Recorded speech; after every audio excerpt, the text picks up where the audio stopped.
Hey there, folks, and welcome to a patch review for the Unofficial Balance Patch version 2.0.3.0. So, this is the most recent version. You can see it here, the Unofficial Balance Patch. You can't actually read the patch notes here. I will have full patch notes out they're in the usual place on the Google document that I put out for it. I'll make sure they're linked in the description below if you want to click and follow along or just read them in text form and completely skip the video. Totally cool. I will be providing some additional insight in this video as to what exactly motivated a change, in particular, why I did something. I think there are some interesting decision points to understand my perspective on, and I'm open to, of course, discussion on anything you have as well. So I don't think there's going to be anything particularly contentious. I think that the only changes that might raise some eyebrows will make perfect sense once you hear the justification and actually see it in action. Because some of them you might look at them and go, wow, you did that, but it's not really what you think. So yes, we will put it out. At the beginning, I will at least tell you there were some bugs fixed as well, nothing too particularly crazy. We addressed a couple localization issues that popped up from our overseas folks who were trying with different languages and noticed some issues. I will be forthcoming with you in saying that I don't think I had a very forward thinking approach to handling localization in this mod. On the one hand, I didn't implement it particularly rigorously to support multiple languages, but on the other hand, I also just. The way that I'm interacting with cards in the programming of this patch, it is a little difficult to use the normal approach that like custom clans would use for localization. So I have ideas for how to solve this, and I think I have a good optimized way of approaching it. That is something that will eventually be coming. I'll add some support for that. And then if anyone feels particularly motivated in that world to translate it in other languages, by all means, works out perfectly fine for me. So there's that. The other thing that I think is relevant is the change to a soft lock. You may have noticed it in one of my way old videos. If you had a wilt wing, I think it's actually plural, a wilt wings or a Daedalus bomb blow up into cold channel Solgard, it would soft lock the game. I've addressed that crash. It was a very unique issue that was actually Tethys' fault, believe it or not. So Tethys was causing Solgard to crash. Really hilarious. And I think that was probably the most important thing. Otherwise, it was just tooltip and localization stuff, so nothing crazy there. I will talk about both reversions in general together. Before I get too much further, I guess I should say it. Hey, like, comment, and subscribe, or whatever, it's fine. If you actually enjoy any of my content, subscribing and liking, it matters. But no pressure if you just don't care. So, we're going to hit the reversions first. So, reversions are things where I evaluated the modded solution that I had implemented. And this may be a dated solution from before the DLC came out or something like that. And then I ultimately decided that the base game implementation is better. There are a couple here. The first is a unit on Hellhorned Mr. Steelworker. We gave him his Resolve Apply Armor 5 to friendly units back as a default ability. Previously, he was doubling all armor applied from all sources other than the Railhammer artifact. And it was really good, but also I think that this Steelworker in the landscape of the Divinity, you really want this AoE defensive ability here and you want it on more than just the infusion. So I think it's really good to get it back. So that has been reverted. Additionally, there was a change to Morsel Maker. The infusion on Morsel Maker was reverted to the damage version, not the morsel spawning version.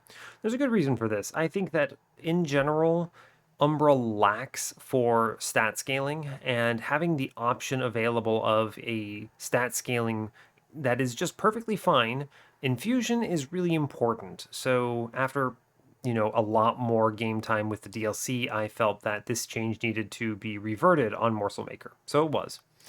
Those are the only two infusion, or rather reversions, in this patch. As always, I'm always kind of looking for more of those because if something is really good in the base game and I have changed it, then, one, I probably should bring it back in some form. Obviously, nerfs, buffs, things that are very intentional, I probably won't revert, but changed abilities I might, right? Because in those cases, maybe the base game is not so bad after all, following more testing. That's everything there. We will start now with the actual changes, the new stuff. We'll start with Hellhorned. The first one is actually in a champion path. You've probably played this champion a whole bunch and noticed in the DLC that it's really, really bad, and it is Rally Royalty Queen. So, as you can see here, I have reduced the starting attack and the scaling for Royalty Queen, but I have given her multi-strike 1 at every path level.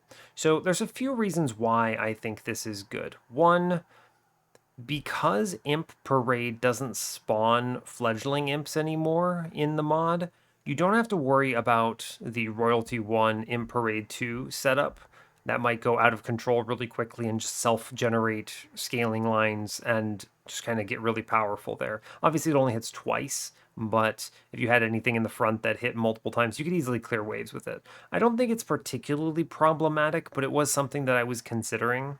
And that the decision point there is I've added multi-strike to all ranks of royalty. And if I had not changed Imp Parade, I might have only added it to rank 2 and 3, not rank 1. One, you don't, for starters, you don't really need the multi-strike out of the gate here. And for two, I was concerned about the multi-strike splash there. I think that's actually really strong if you have a self-infused fledgling imp line somewhere in that run. You could do something like Imperialist 2 Royalty 1, and not only does she yeet imps really strong, she then, when you play that rage imp, hits twice. In testing, I think it was okay as long as she was not self-generating rage imps. I think we should, of course, be watchful of this. If people play with this and find that it's too powerful, I could move the multi-strike back a little bit, make it a little stronger of a commitment to royalty. You'll also notice when you look at the numbers that the actual stat gains here are slightly above where they're at in the base game. So in the base game, it's what, 10, 15, and then 25. In the mod, thanks to the multi-strike, it works out to 10, 20, and 30. So it's a slightly improved stat gain overall, in addition to splitting it up over 2 hits, which is really powerful. So it's good. I've given this a lot of testing. I think it feels a lot stronger. I'm much happier to take her when she's hitting twice. I tried it out a lot in the base game without the DLC turned on as well. I don't think it's overbearing, right? It's strong, but playing the requisite number of cards that trigger rally is actually fairly difficult, at least getting it to the point where it's clobbering 190s, right? Obviously outside of a high roll or something. So that is one change. I think it makes royalty significantly stronger, and it's worth keeping in mind for your play styles. We'll go back to units here on Hellhorned again. Apex Imp got a little bit of a change. So you may understand Apex Imp has been changed in the past and has had this ability update for a while. It says armored gain rage 4 instead of gain rage equal to armor gained. I think the scaling, the dynamic rage gain is out of control and can never be balanced because the ratio of armor to rage is just out of whack. Similarly, I've explored flipping this, so you make it like the enraged trigger, and you gain armor when you gain rage, and I genuinely think that unit is bad. I think that it's not good. It's hard to generate rage. You don't want to put rage on your tank units. It's weird. I don't love it. So I think this is the best incarnation of it. And previously it applied Rage 3, now it applies Rage 4. Similarly, on the Essence, it used to apply Rage 2, now it applies Rage 3. So the nice thing about this is previously with the 3-2 instead of the 4-3, it was okay. It felt like an uncommon unit though, and an important design point of this game actually is that rare units should feel stronger. They should feel not considerably, but they should be run shaping. And the previous mod that I had on Apex Imp with the lower rage gain was not very run shaping. It was fine, right? It would win, it would do okay, but it never really dominated. It never really felt that strong. So I bumped the numbers up a little bit, did some testing, and I think it feels sufficiently run empowering. It's strong, you're going to get a lot of rage out of this, but you're not going to get unscaled ridiculous numbers. You're not going to play Alloy of the Ancients and generate 25 rage right out of the gate. It still gets to big numbers though, and it's looking for density of armor gains, not just rage, not just big numbers, right? This has interesting interactions with Stygian. You know, you have Incan Armor 2, you have Guardian Stone. Both of these result in actually stronger scaling than the base game, but it's one of those unique, very specific clan combo things. And if you can assemble that with Apex Imp, then honestly, it's okay. Like, I'm fine with that. I think that's okay. That run feels particularly high rolly, but you've hit a specific clan combo with a specific rare unit. It's very similar to something like, what? Deranged Brute in front of Big Sludge or something, or like Deranged Brute in front of Paraffin Enforcer, or you infuse Paraffin Enforcer into Deranged Brute, right? I mean, you can like, assemble ridiculous lines with a single rare unit and then something from another clan, and it's okay. Those high rolls are fine. They're allowed to exist, and they're intended for in the game to exist because you've seen a rare unit. So that was what changed here. There is another one that people will be on the lookout for: Consumer of Crowns. The ability is the same as the previous version in the patch, but I reduced his stats considerably. He used to be a 60-40, now he is a 40-25. And I feel really strongly in testing that this unit in the previous incarnation was not too ridiculous. It's easy to look at it and go, oh my god, he generates multi-strike, he's insane. But the real challenge was always the deck building cost, right? Because he's 8 cost, and now he only gains -1 Ember per imp in the deck. So you need to either have a bunch of imps in the deck or the ability to generate a bunch of imps in order to play this guy.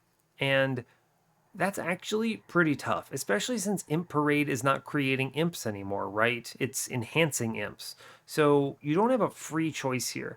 And if you start with Queen's Implings, that's cool, but now you can't remove the Queen's Implings because you need them to reduce this dude's cost. So in testing, I found that it's really not that outrageous. You can play him, it's good, but it has such a large cost on your deck that I think it's fairly balanced. The other important thing is the self-infuse makes him free, which is nice, and it gives him a lot of attack stats. That, I think, was the more concerning setup, right? He used to have 60 attack, you would give him plus 30, he would go to 90, and with no scaling from that perspective, he kills a unit on the first wave of the Divinity and kind of spirals, right? And he's coming in at 0 cost then. It's a little bit of work to assemble that line, but it felt a little brain off. So it was an important threshold to put him down so that the self-infuse was under 80. The exact number is actually 75 that he needed to be under. So you could self-infuse and then give him a plus 10 or a battle stone or something, and that's fine. But now you're also giving up a slot, right?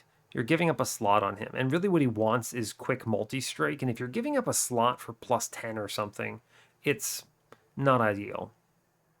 And yeah, so in testing, the lower stats maybe making him a little less durable rather. So you have to maybe consider a plus 25 or be careful about things like spikes.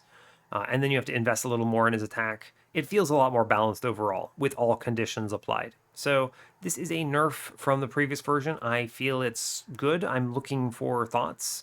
And I'm not looking for hypotheticals or theoreticals, right? I'm not looking at you thinking about this card and then you telling me you think it's broken or fine. Try it out, right? Let me know how it feels. Send me screenshots or something. I'd be happy to look those over and get some considerations there.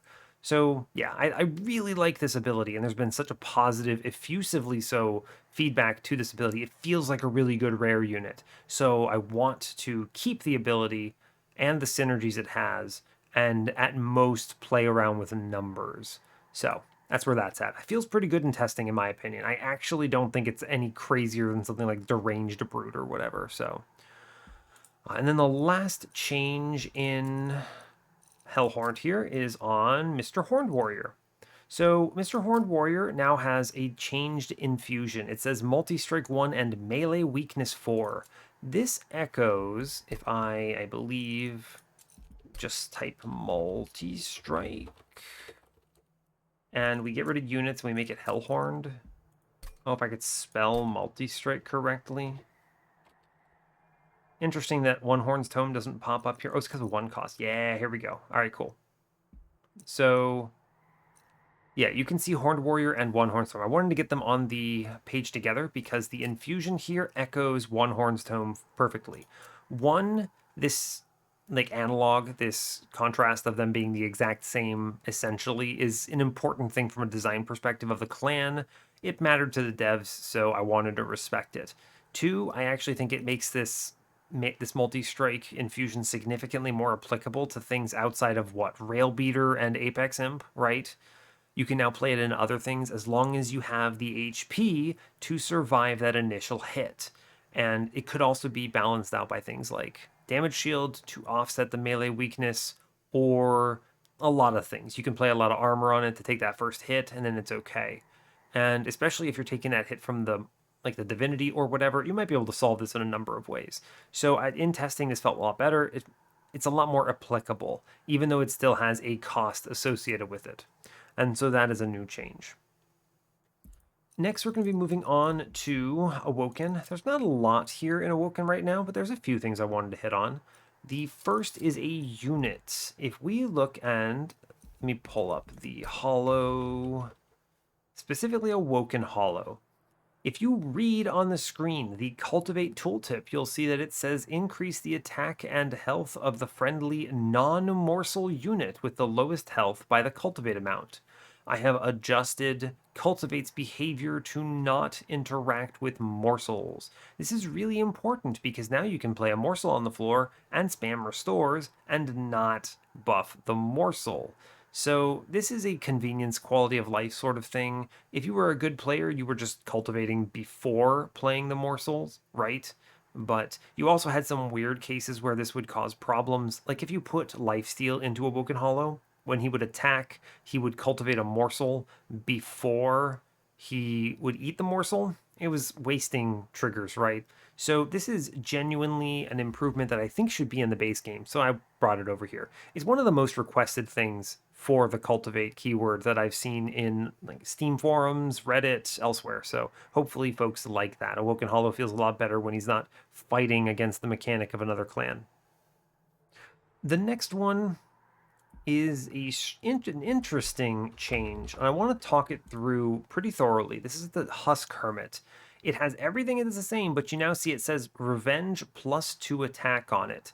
And its essence is 10 less life, so 20, with the same Revenge +2. And there are a lot of reasons for this change to Husk Hermit. First of all, you might look at this and go, what the hell, you buffed a sweep unit. But let me reinforce something that I think matters. If you are playing Husk Hermit as your carry line with a quick multi-strike sweeper, you are using some other mechanism for scaling Husk Hermit that does not involve it getting hit repeatedly. If you're doing something like Paraffin Enforcer Infusion or something, you're scaling rage out of control by hitting everything and generating a ton of rage. If you're using Alpha Fiend, you're generating +5s on hits, so something like +5 times 5 units for 25, and then you have multi-strike, you get like 50 attack a turn or something, right? So it's very different, and you're not gaining anything by the revenge trigger here. This revenge trigger does a few things. It makes the early game a little cleaner for runs that rely on sentient, so you're not just dying out of the gate. It also lets me give this unit a little more identity. The problem with this unit in the base game, this is something the devs struggled with when they were implementing the DLC infusions and things, is what the hell do you do with Husk Hermit? You can't have a sweep infusion, it's too strong. So what do? They just gave it a bunch of stats, and they said that was fine. And it is one of the worst infusions available, right? You're just giving a +25 Heartstone essentially to a unit in exchange for 25 shards. It's not good. It's very, very rare that you would consider it. The other important thing, though, is if I go in here and I type sweep, the two units that have sweep don't really analog very well. You've got Shattered Shell with a scaling ability, but you have to invest a little in its survivability, versus Husk Hermit, which had 30 life and no scaling whatsoever, and you just kind of used it as a stat stick with sweep that you threw infusions on. This change to Husk Hermit opens up a few lines that I think are really interesting. Things like Large Stone and Endless Husk Hermit are viable here because you get it to an attack number, it takes hits, it doesn't die, and then it swings, kills backlines, and then when you kill it, it comes back. You could do the same thing with like Large Quick, right? It swings, kills things, then takes hits, dies. Maybe you reform it. You have some interesting choices here that I thought were very fun in playtesting. And not all units in Awoken avoid getting hit. Some of them get punched pretty hard, and so this revenge trigger is actually kind of interesting in the infusion slot. You could do some fun stuff here in various clans and so forth with frontline tanks and multi-strike perhaps, and it can actually result in some really interesting setups. Plus, it gives a good amount of stats, which I think are nice.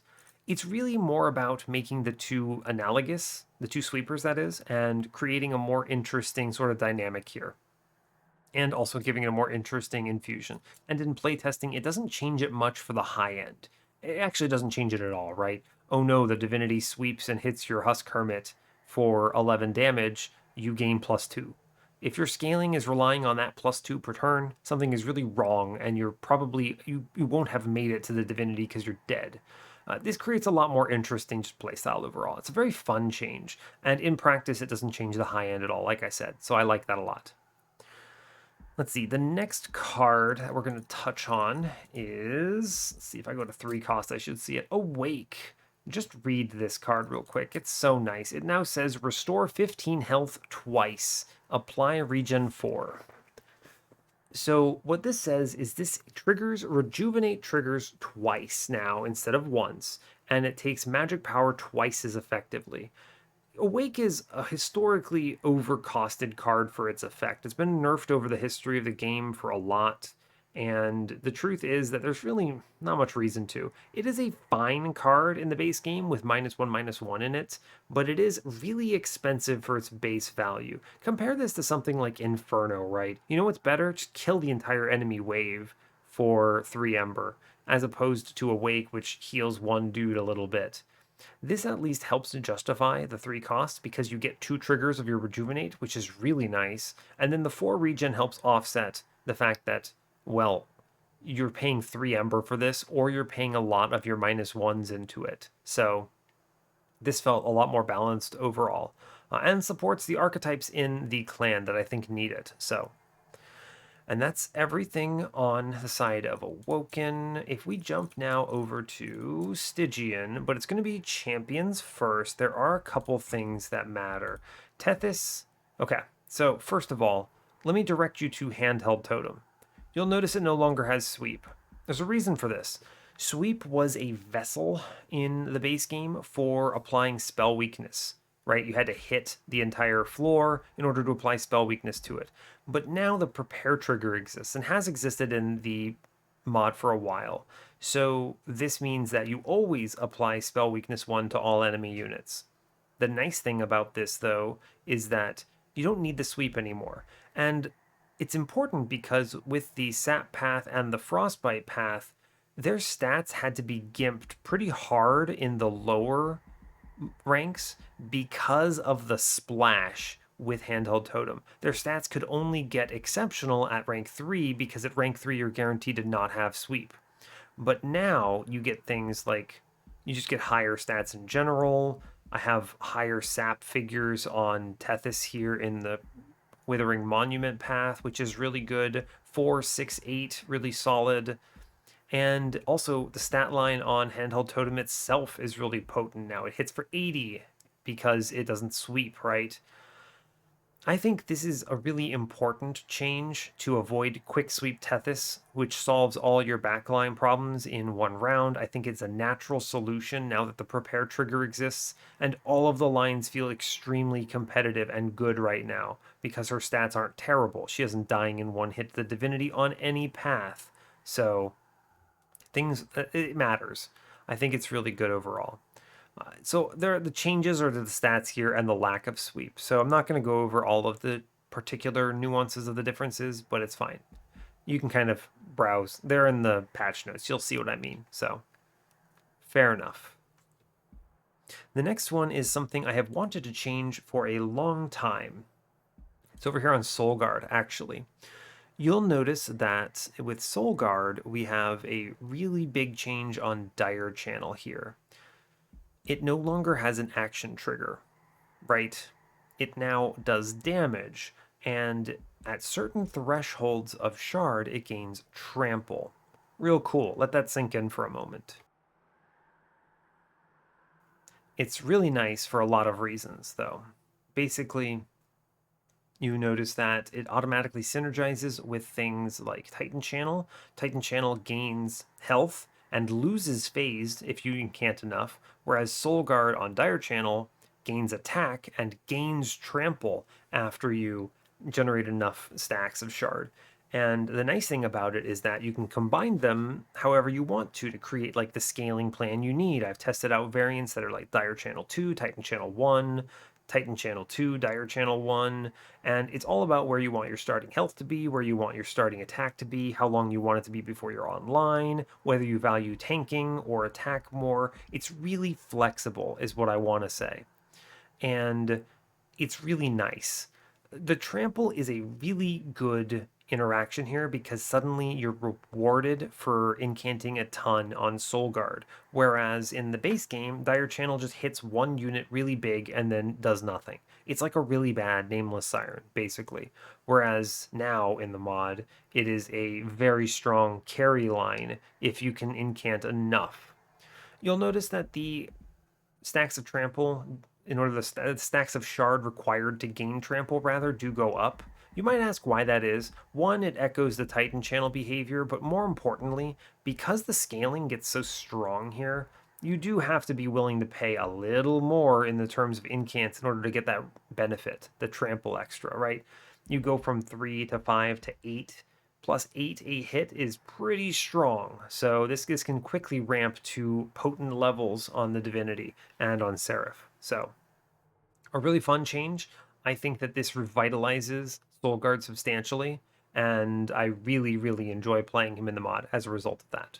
So that is everything on Stygian. It was all champion stuff. Pretty cool. We'll go over to Umbra now. This next one is an easy small change, but definitely something that should have happened a long time ago. Antumbra Assault deals 5 damage, not 3. You may ask why this matters. It does. 10 in piercing lets this clip out a 15, which is a really important threshold on the Divinity. It's a really important threshold everywhere for elites and things. Just good. And the fact that you're paying 1 for it means it should do 5, right? The counter example that you might consider here is something like where is it? Something like Vine Grasp.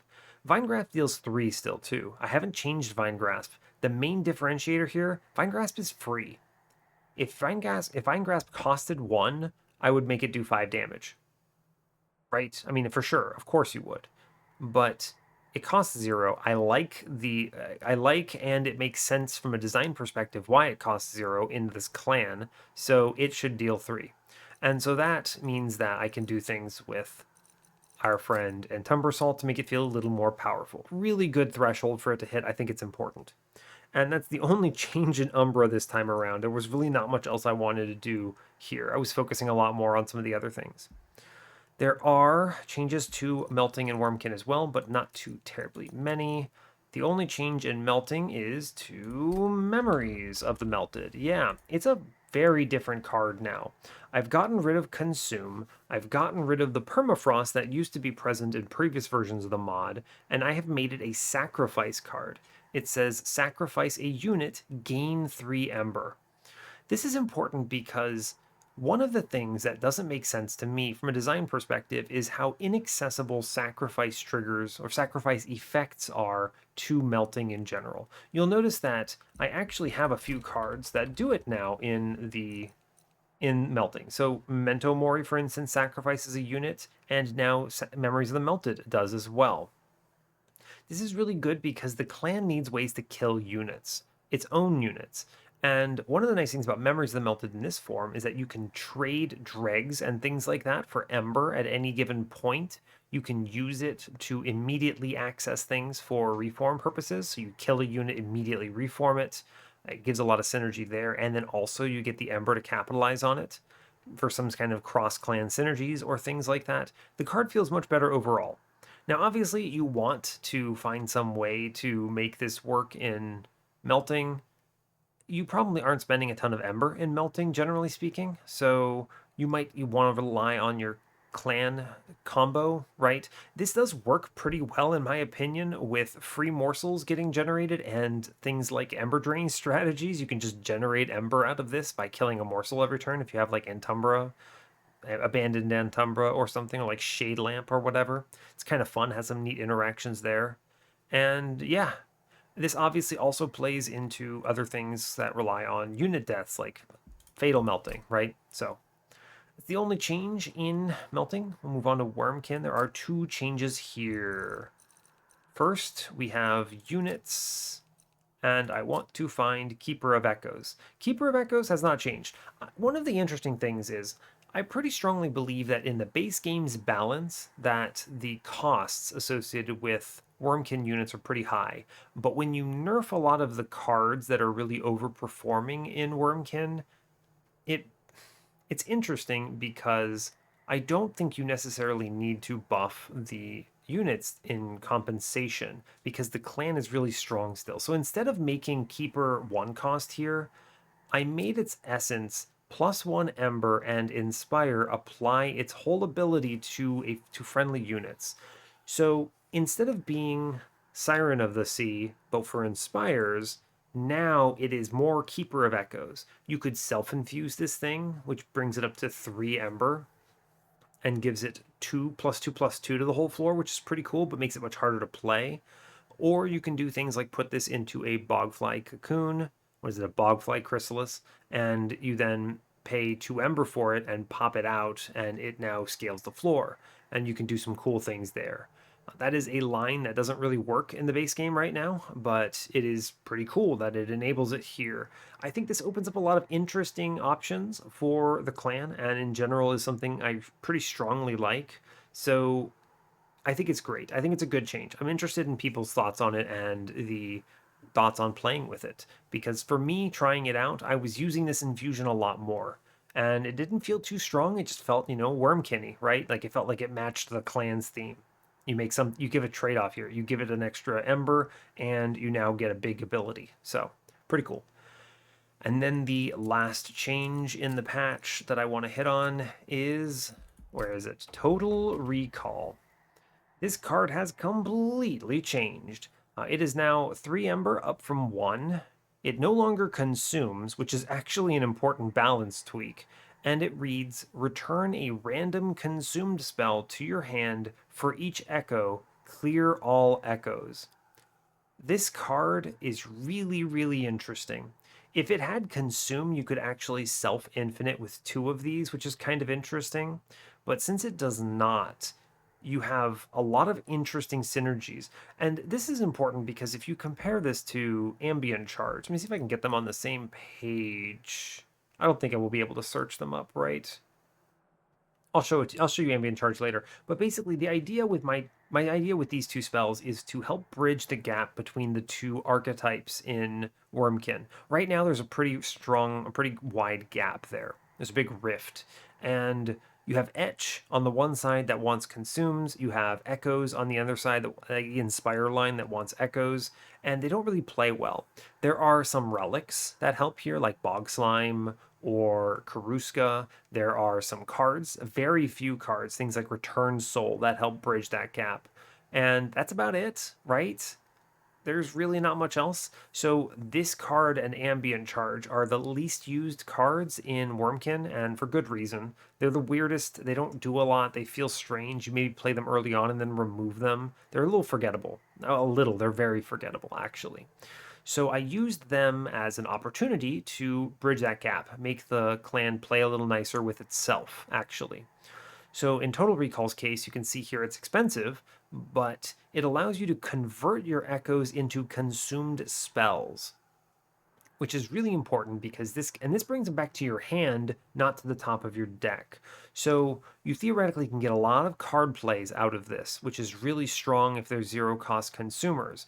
The other important thing here is that if those consumed cards happen to be infused, you could theoretically regenerate the echoes that you spent, depending on how you've constructed your deck. This helps reward you for playing very intelligently with consumes and with echo choices and infusions, so you can create a real strong consume engine out of it, which I think is the point, right? That is what you're trying to do. And thematically, it makes sense for what Total Recall tries to do, right? You're bringing things back. So, this is a really good card. It has to cost 3, of course. I think it's important that it be very difficult to make this 0 cost. It requires either a basically you need to avoid the 0 cost plus holdover on this. It becomes a little crazy. So it needs to cost 3, and that means Lightstone casing is pretty much the only way to do it. But generally, the design of the game it's okay if you high roll, right? If you hit the exact relic you need and you go crazy with it, sure, fine. The fact that it requires a relic in order to achieve that sort of mega high roll is really important, right? You would do what, -2, -1 holdover to get it 0 cost? So, totally fine. And let me just briefly show you ambient charge alongside that because I think it does matter. Oh yeah, we got to actually search for ambient. So you can see this goes the other way, right? You consume cards in your hand to generate echoes. This lets you do some interesting things if you play them together, which is kind of fun, but they help go one way or the other, right? Whereas in Total Recall, you pull consume cards back, and you spend echoes to pull consume cards back. In ambient charge, you spend cards to gain echoes. You essentially consume to gain echoes, and they let you go either direction basically, and they're really strong and have value. So that's sort of the interaction that I was going for. And yeah, I think that is everything here. Nice casual 36-minute video. Love to see it. So yeah, no further changes were made to the overall balance of cards here. And so yeah, that's everything. If you have questions about this patch in any way, if you have suggestions for future patches, let me know. I'm probably going to be focusing on some, I don't want to call them performance, but logistical improvements. I'd also probably like to work on some other mods. Not necessarily content mods, but some QOL mods I've been thinking about. I'll probably talk about those at some point. I don't want to put them in this video, but I might focus a little bit on some other mods here to make the gameplay smoother for those people playing it. And yeah, that's kind of where I want to focus. So I'm hoping that this holds together pretty well. There's no crazy crashes or anything, and the content is in a good state for a few months at least. So, but that's all I've got for you. So, hey, yeah, thanks a lot for watching this. I really appreciate your time. As always, you can give the video a like or dislike if you want. You can subscribe to the channel if you want to see more, and stay tuned for what's next.